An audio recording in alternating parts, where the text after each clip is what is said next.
Hi, all. So I wanted to create this video in order to help you guys kind of think about case studies and portfolios, portfolio pieces. What should we put in there? What shouldn't we put in there?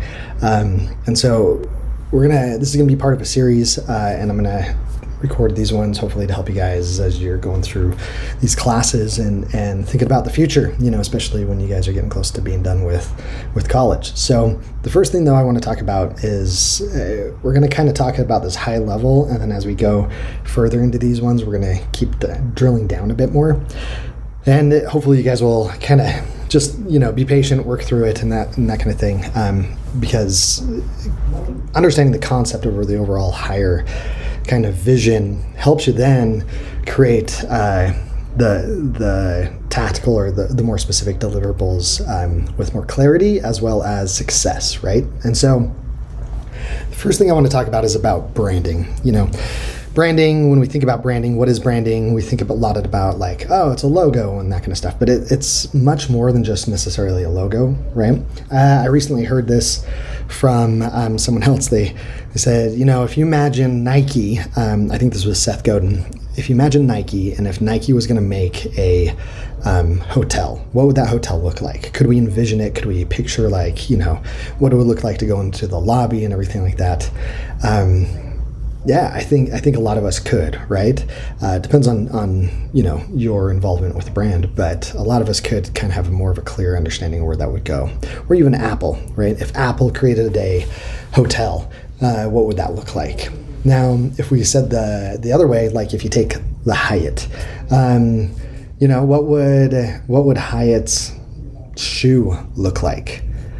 It's totally different. And that's because Nike, Apple, they have a brand, and it's much more than just a logo. It's the overall feeling, it's the vibe, it's, our experiences that we have with it, versus Hyatt, which is very sterile and there's not a lot of things to be remembered about. And so we're going to read some other thoughts from others, but, this is from Jeff Bezos, where he basically says, your brand is what other people say about you when you're not in the room. And with this one, we can definitely see, it's more than just necessarily a company, right? It is what other people say about you when you're not in the room. So it could be a person. This is Seth Godin again. A brand is a set of expectations, memories, stories, and relationships that taken together account for a consumer's decision to choose one product or service over another. It's and just to highlight the relationships, the memories, the expectations. It's the combination of all those things. That's what a brand is. This is Sir Richard Branson. He started Virgin Airlines, another billionaire. But branding demands commitment to continual reinvention, striking chords with people to stir their emotions, and commitment to imagination. It is easy to be cynical about such things, much harder to be successful. Okay, Howard Schultz started Starbucks. If people believe they share values with a company, they will stay loyal to the brand. I hear a lot of people talk about, just to kind of illustrate this one a little bit more, people talking about like Target or Target, whatever you call it, over Walmart.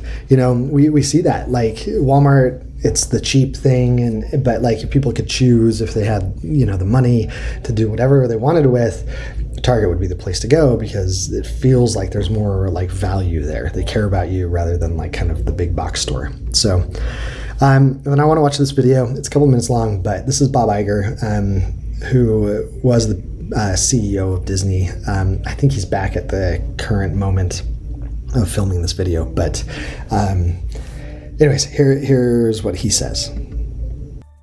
When you create a brand, I think you have to immediately ask yourself the question, when I put that brand name on the product, or when I say that brand name to a consumer, what does it convey? What are the specific values, the specific features, the specific brand attributes that consumer immediately thinks about or feels or wants when they hear that name?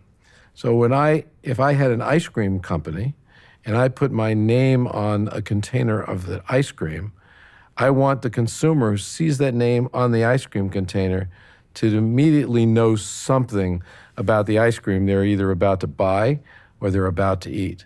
A brand is also very, very important in terms of the price value proposition to a consumer. In today's world, the consumer is making many, many choices, how to spend their time, how to spend their money. In many cases, because there's so much product out there, just the decision about what to do next, what to spend money on next, needs to be made very quickly.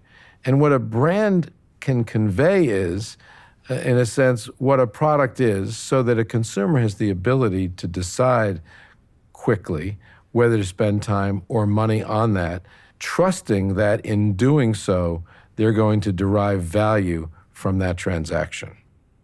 A strong brand is something that creates almost a chemical reaction in someone as soon as they hear that name or that brand name.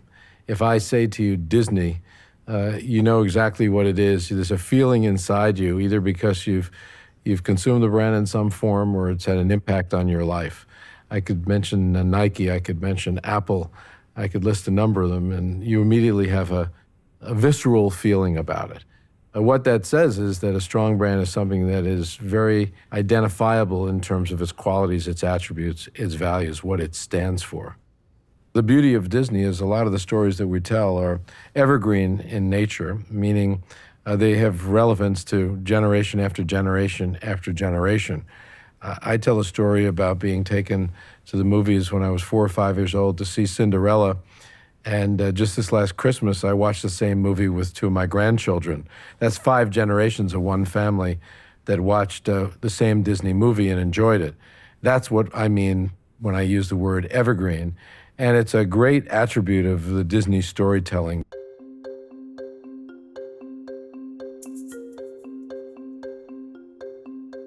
I think the most important thing in terms of maximizing brand value or managing a brand is first to completely understand the essence of the brand. And then after you determine exactly what those are, adhere to them. Really, in a very committed way, make sure that every time that brand name is used on a product or on whatever it is that basically the brand is being applied to, that those attributes exist in that product. That's very, very important.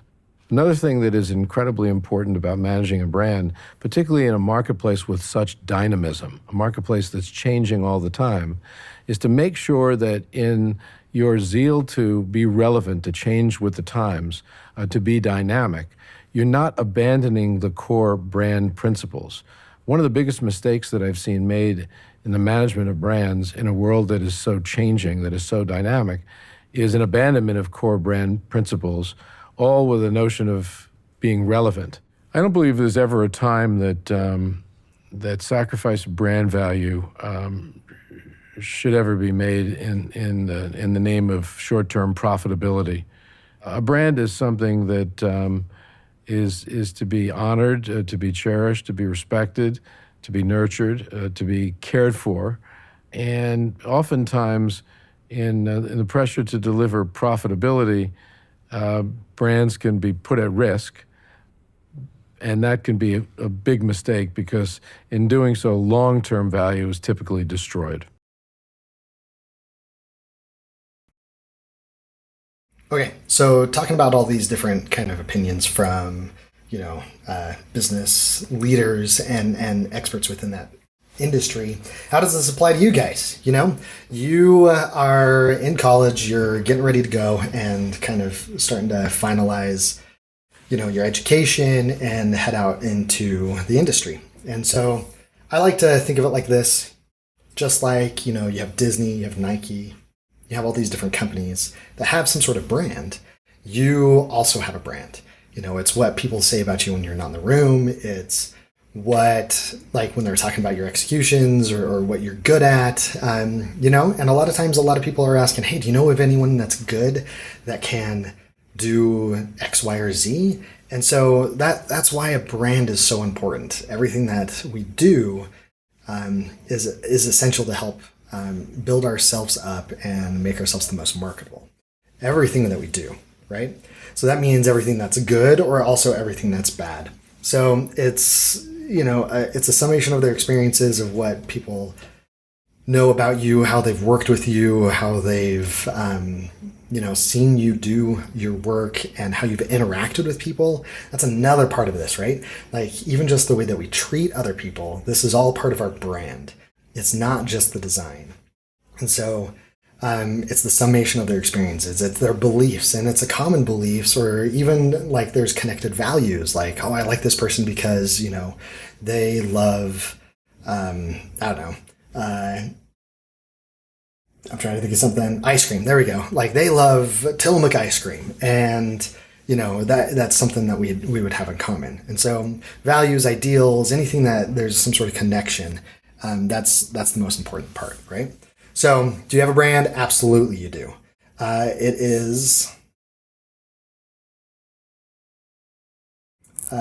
It's out there. People know who you are, even if they've seen you in other classes or had small experiences. You never know. One of my favorite stories that I usually tell, and as an example of this, is the job I got at Cabela's was because of the guy that I did a lot of work with at Alpha Graphics. And when I say I did a lot of work with, meaning I was the customer taking stuff in for, when I was at school here, we had to print a lot of things, taking stuff in to get it printed, and we ended up developing, a relationship over time. And then he felt confident enough to pass on my resume to the hiring director there, and that kind of got me a leg up.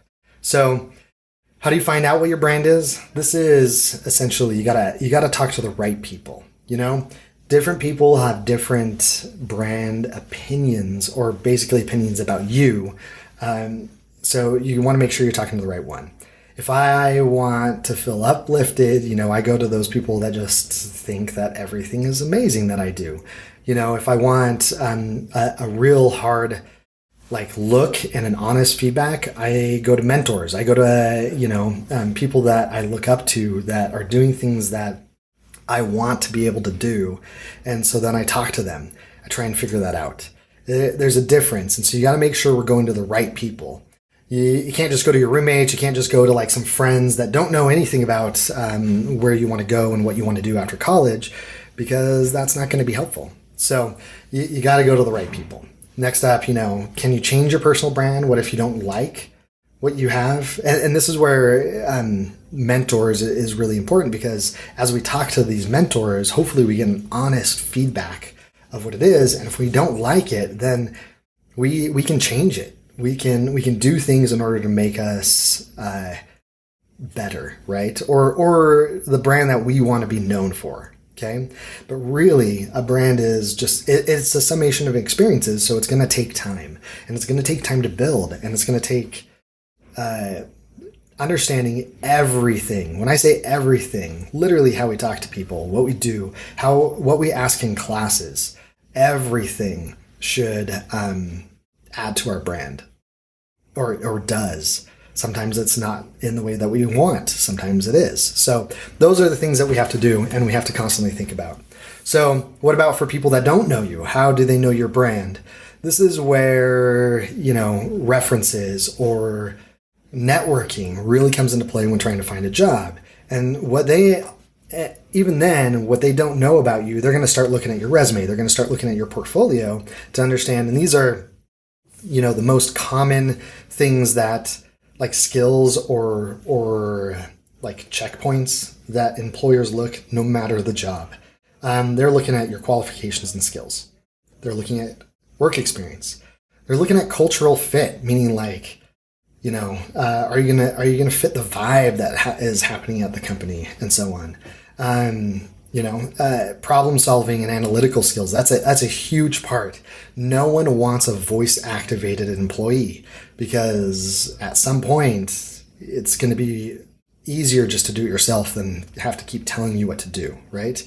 So that gets into communication, interpersonal skills, and so on, right? So they need to figure out where you sit on each one of these, and references, referrals, portfolios, case studies. That's where we can kind of establish a brand with employers who don't know you. It's the things that we combine together, and then the overall experience of what it's like to look at your resume, what it's like to go to your portfolio, the emails that you send, the cover letters, all of that is building a brand experience over time.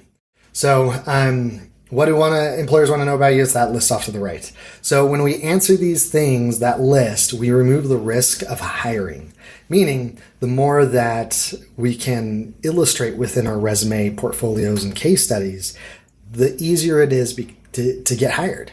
I heard this and it just reinforces this. I think this comes from Christo, but he says it's often not the best designer in the room that gets hired, it's the best communicator. Because ultimately we are trying to communicate all of these things. This is what we can do. This is what we can work on, or like, this is what we can do for you. This is how we're going to help. And so the more that we explain those things, the better it's going to be. Okay, so building a brand that you want. What kind of brand are you? There's a number of different brands, and these are kind of like archetypes. So these are some things to think about, and these are just 10. There's a lot more, and you can dive into this. But you're ultimately trying to position yourself as one of these things or more. So are we positioning ourselves as like we're a partner? We love to partner with people. We work well together. Are we a leader? Are we a thought leader? Are we a leader in the field, or are we a leader of teams? Are we an expert? Do we have a niche? Do we talk about, like, maybe our thing is animation or illustration or photography? Even photography, that's not a niche, that's a category. We got to go deeper into that stuff, right? Are we an advocate? Are we looking after like a certain topic, an audience, a client? Like, are we focused on something to advocate for it, right? Do we teach and help other people? Are we dependable? What's our work ethic like? Are we a problem solver? And then the last 2, so 9, a one-stop shop. This can be a really good thing, especially in my opinion, at least in smaller companies where they want one person that can do a lot of different stuff. It tends to be, though, no matter what, an expert tends to get more money or opportunities or a combination. I mean, that's the tendency. And so, the more that we can deliver expertise, the more marketable we can become, especially if we're like one of like 10 people in the world to do this. That's where we're talking about, high pay and so on. But the last one, a cheap date, no one wants to be known as a cheap date. So like, are we going on price? That's not what we want to do, right? So how do you prove your characteristics? Again, it's through the portfolios, case studies. And I'll throw in there resumes, cover letters. It's the entire experience. It's the brand. Portfolios, case studies, they are there to answer those questions. They are, an explanation of the project. It's not just the finished deliverable. It gives all of this other information that we've been talking about up to this point, where we're talking about, what it's like to work with you. We're mitigating a risk, right? So what do you need to prove within the case studies? Again, it's these things. What brand characteristics, risks that need to be removed is they need to understand that list on the right-hand side. And that's what we're trying to answer. So in the next part, when we're talking about like structures of case studies and what needs to go into them, just refer back to this list, like who are we, and then what it's like to work with us, or what it's like to have us on their team. That's ultimately what we're trying to figure out.